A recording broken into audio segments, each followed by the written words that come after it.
आपल्याला website open करून घ्यायची आहे. लिंक मी डिस्क्रिप्शन मध्ये दिलेली आहे. ही वेबसाईट ओपन झाली. या ठिकाणी click here to register apply वर क्लिक करायचं आहे. न्यू कॅन्डिडेट रजिस्ट्रेशन या ठिकाणी आपला मोबाईल नंबर टाकायचा आहे. त्याची आपल्याला ओटीपी मिळेल असाच मोबाईल नंबर टाका. OTP send. आलेली ओटीपी या ठिकाणी टाकायची आहे.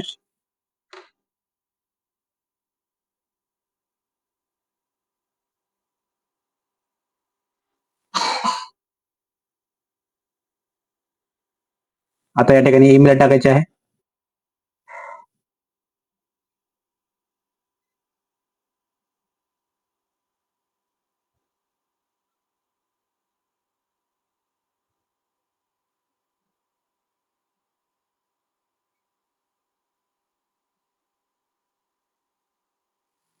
ईमेल आयडीला जी ओटीपी गेली ती ओटीपी इथे बघून टाकायची. या ठिकाणी आपलं पूर्ण नाव टाकायचं आहे. या ठिकाणी पूर्ण आपलं आधार कार्ड प्रमाणे टाकून घ्या.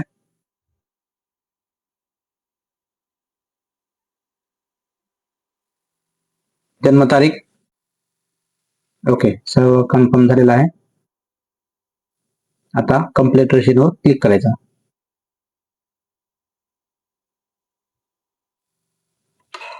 तर आपल्याला मेसेज मिळेल. मेसेजवरती आपला रजिस्ट्रेशन नंबर हा पाठवलेला आहे. तो रजिस्ट्रेशन नंबर आणि पासवर्ड या ठिकाणी टाकून घेऊन लॉग इन करायचं आहे. या ठिकाणी अजून एकदा ओटीपी लागते आपल्याला. त्याच नंबरला ओटीपी जाते. ओटीपी टाकायचे आहे.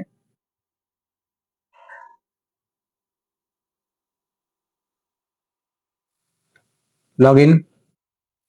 आता या ठिकाणी अप्लाय ऑनलाईन या ऑप्शनवर क्लिक करायचं आहे. या ठिकाणी आपली पोस्ट निवडायची आहे. पोस्ट आहे ग्रामीण डाक सेवक ऑनलाईन एंगेजमेंट शेड्यूल. या ठिकाणी काय होतंय, आपण रिफ्रेश केलं होतं त्यामुळे ही पोस्ट दिसत नाही आपल्याला. तर आपण डबल लॉग आउट करावं लागेल आणि डबल लॉग इन करावं लागेल, तर हे आपल्याला पोस्ट म्हणजे फॉर्म ओपन होईल.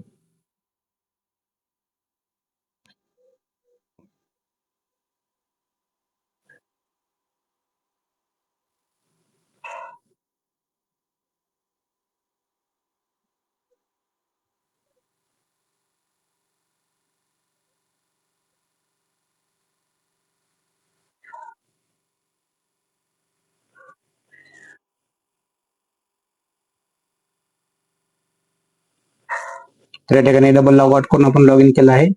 आपला फॉर्म ओपन झालेला आहे. जो आपण रजिस्ट्रेशन करताना नाव आणि बाकी डिटेल टाकले होते ते या ठिकाणी डिफॉल्ट घेतलेला आहे. यामध्ये आपण बदल करता येणार नाही. तर खालची माहिती आपल्याला भरायची आहे. मॅरिटल स्टेटस सिंगल आहे का मॅरिड आहे. हँडिकॅप आहे म्हणजे PWD आहे. एम्प्लॉयमेंट स्टेटस जर आपण कुठे जॉब करत असाल तर ते टाकायचं आहे. इथं कोण करत नाही जॉब, त्याच्यामुळं म्हणजे मी जॉब करत नाही म्हणून ते नाहीच टाकलेलं आहे. ऍड्रेसच्या ठिकाणी आधार कार्डला ऍड्रेस टाकत आहे. व्हिडिओ शेवटपर्यंत पहा. फॉर्म भरताना छोटे छोटे अडचणी येतात, त्यावेळेस आपल्याला परेशानी होते, काय करावं काय नाही सुचत नाही. त्या सर्व अडचणी या व्हिडिओमध्ये मी सांगायचा प्रयत्न करत आहे. या ठिकाणी सेम ऍड्रेस, दोन्ही ठिकाणचा ऍड्रेस सेम आहे, त्यामुळे सेम ऍज प्रेझेंट वर क्लिक केलं, सेव्ह केलं. पुढचा फॉर्म ओपन झाला. सर्कल निवडा, आपलं महाराष्ट्र सर्कल आहे. आणि पासिंग इयर ज्या वर्षी आपली 10वी झाली ते वर्ष या ठिकाणी निवडायचं आहे.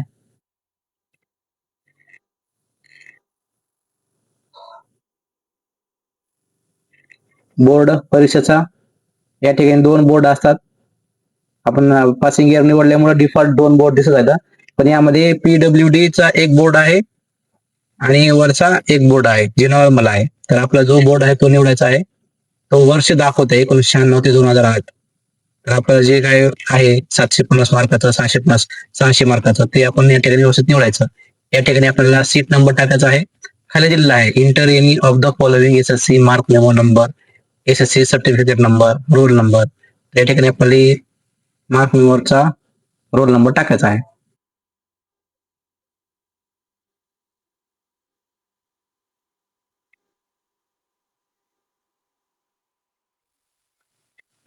या ठिकाणी आपल्या मार्कशीट प्रमाणे मार्क भरून घ्यायचे आहेत.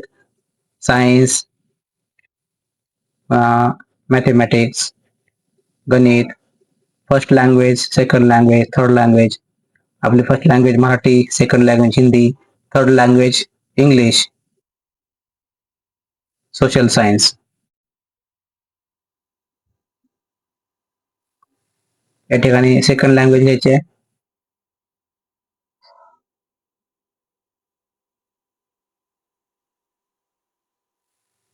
सेकंड लँग्वेज हिंदी, मॅथमॅटिक्स, त्याच्यानंतर थर्ड लँग्वेज मॅथमॅटिक्सच्या खाली फर्स्ट लँग्वेज. आता ही थर्ड लँग्वेज. सोशल सायन्स आणि सायन्स आणि मॅथमॅटिक्स हे डिफॉल्ट आहेत. त्याचे मार्क पूर्ण भरून घ्यायचे आहेत. ऍज इट इज मार्क मेमोवर जसे मार्क आहेत ते मार्क या ठिकाणी भरून घ्यायचे आहेत.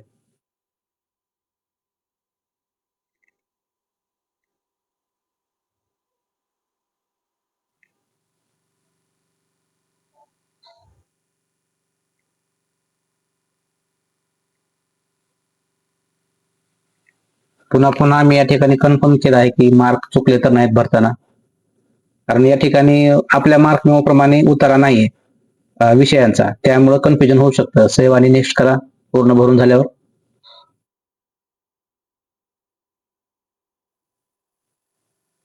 दोन स्टेप पूर्ण झाल्या. का तिसरी स्टेप आहे सर्कल निवडायचा आहे. जॉबच्या साठी जे आपल्याला एरिया आहे तो निवडायचा आहे. आणि महाराष्ट्र निवडला, पण महाराष्ट्रामधला डिव्हिजन निवडायचा आहे. तर ही लँग्वेज बेस्ड डिव्हिजन आहे. तर आपली महाराष्ट्रामधला कुठला एरिया पाहिजे? मुंबई, नागपूर, नांदेड, नाशिक, धुळे, गोवा, जळगाव, छत्रपती संभाजीनगर डिव्हिजन, जो आपल्याला योग्य वाटतंय, ज्या ठिकाणी आपल्याला तुम्ही पोस्ट पूर्ण माहिती जाहिरात वाचून घ्या, कुठल्या ठिकाणी जास्त जागा येतात ते निवडा, किंवा तुम्हाला जे जवळ वाटते ते निवडा. आपल्याला फक्त एकच डिव्हिजन निवडता येतं. एक डिव्हिजन निवडल्यानंतर त्या डिव्हिजन मध्ये जेवढे काही जागा आहेत किंवा जेवढे ऑफिसेस आहेत त्या जिल्ह्यातले किंवा त्या डिव्हिजन मधले, तर ते आपल्याला प्रेफरन्स द्यायचा आहे त्यांना. म्हणून डिव्हिजन निवडतानाच आधी विचार करून डिव्हिजन निवडायचा आहे.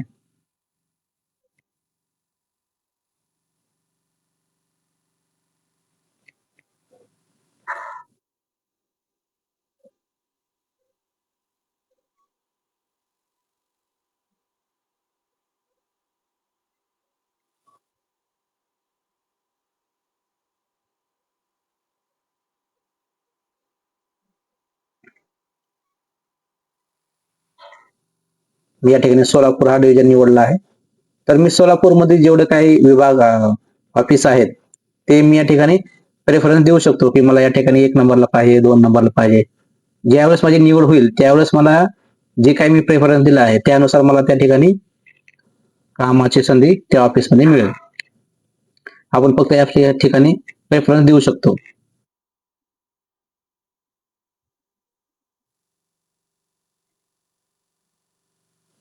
तर आपण आदलून बदलून देऊ शकतो, कुठलाही कुठेही देऊ शकतो. मी एका सिरियल प्रमाणे व्हिडिओ बनवण्यासाठी देत आहे. असा ही व्हिडिओ खूप मोठा होत आहे आणि निवडत बसल्यावर खूप वेळ लागेल. समजा आता ही मळवंडी आहे, BOBPM लातूर UR आहे, तर हे 1 नंबरला पण देऊ शकतो मी, पण इथं आहे हे 21 नंबरला, हरकत नाही. तर सर्व रेफरन्स दिलेले आहेत. सेव्ह आणि नेक्स्ट करतो. तिसरी स्टेप पूर्ण झाली. या ठिकाणी फोटो आणि सिग्नेचर अपलोड करायचा आहे. तर फोटोसाठी काय साईज आहे ते आपल्याला ते बनवावे लागेल.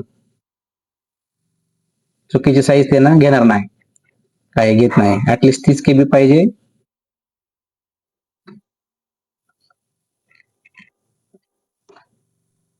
या ठिकाणी फोटोची साईज, डायमेन्शन, पिक्सल, DPI हे सर्व माहिती दिली आहे. त्याप्रमाणे आपल्याला ते फोटो बनवून घ्यायचा आहे. इथं सिग्नेचरचे दिलेले आहे. 20 KB ते 100 KB पाहिजे सिग्नेचरची साईज.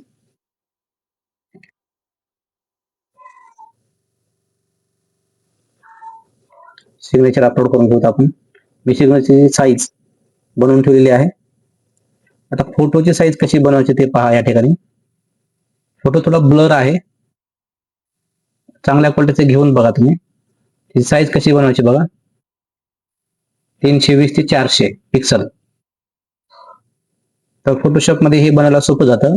तुम्ही मोबाईल मध्ये कुठला ऍप वापरता त्या हिशोबाने बनवा. फक्त विड्थ आणि हाईट व्यवस्थित ठेवा आणि केबीची साईज जी आहे फाईलची ती साईज व्यवस्थित ठेवायची आपल्याला. विड्थ 400 आणि हाईट 320.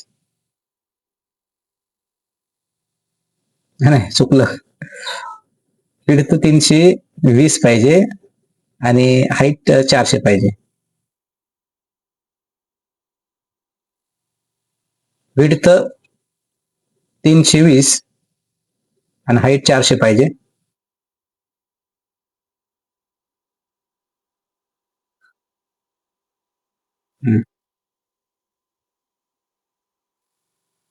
फाईल अशा साईज न बनवायची जी की रेझोल्युशन व्यवस्थित ठेवलं पाहिजे आपण. फाईल नेम देऊ आणि फाईलची क्वालिटी थोडी वाढवून सेव्ह करत फाईल.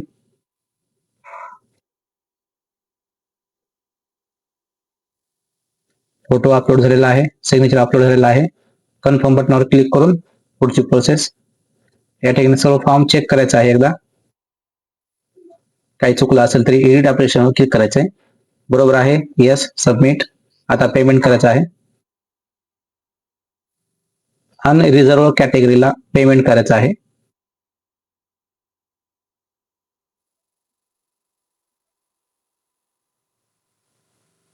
पेमेंट फक्त 100 रुपये आहे.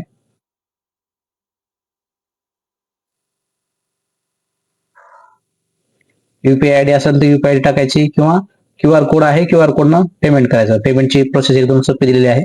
QR कोड असल्यामुळे पेमेंट करायला सोपं जातं.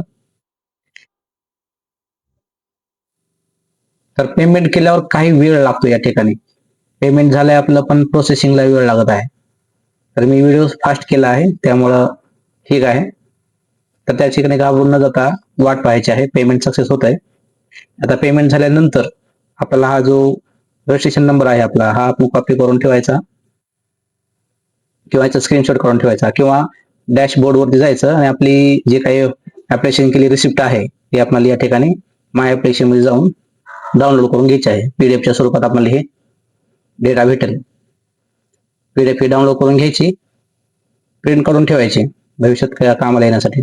द्यायचं नाही तर अशा पूर्ण फॉर्म भरणं झालेला आहे. व्हिडिओ आवडला असेल तर नक्की कमेंट करा, लाईक करा आणि सबस्क्राईब नक्की करा.